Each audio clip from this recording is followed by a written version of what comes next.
नमस्कार प्रिय मित्रांनो, मनापासून विथ संजनाच्या 20व्या भाग घेऊन मी पुन्हा एकदा तुमच्या मनात डोकवायला आले आहे. आज आपण बोलणार आहोत त्या वेदनेबद्दल जी आपण अनुभवतो जेव्हा आपण ज्याच्यासाठी रात्र रडतो तो व्यक्ती एका क्षणात आपल्याला विसरून जातो. प्रेम एकतर्फी होतं का? कधीकधी आपण एखाद्या नात्याला इतकं खोलवर जीव देतो की त्यातून बाहेर पडणं अशक्य वाटतं, पण समोरची व्यक्ती त्या नात्यात इतकीच होती का? आपल्याला वाटतं तो परत येईल. आपण वाट बघतो, डोळ्यात पाणी ठेवतो, आठवणी घट्ट पकडून ठेवतो, पण कधीकधी ज्याच्यासाठी आपण रडलो तो एक दिवसही थांबत नाही. ही वेदना खरं तर आत्म्याला हादरवून टाकते. मी इतकं दिलं, इतकं प्रेम केलं, मग तो कसा गेला? उत्तर शोधताना आपण स्वतःलाच हरवून बसतो. पण इथेच स्वतःवर प्रेम करणं शिकायचं असतं. जो तुम्हाला विसरू शकतो त्याच्यासाठी आपण स्वतःला का तोडायचं? डोळ्यात पाणी असेल पण मनात प्रश्न नसावा.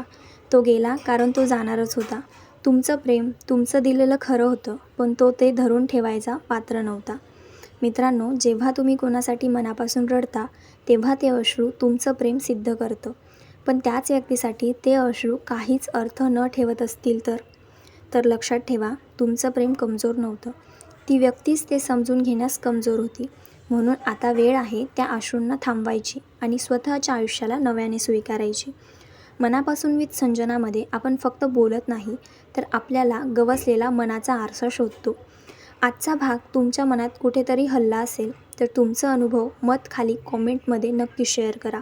पुन्हा भेटूच. तोपर्यंत स्वतःला विसरू नका, स्वतःला सावरायला शिका. धन्यवाद.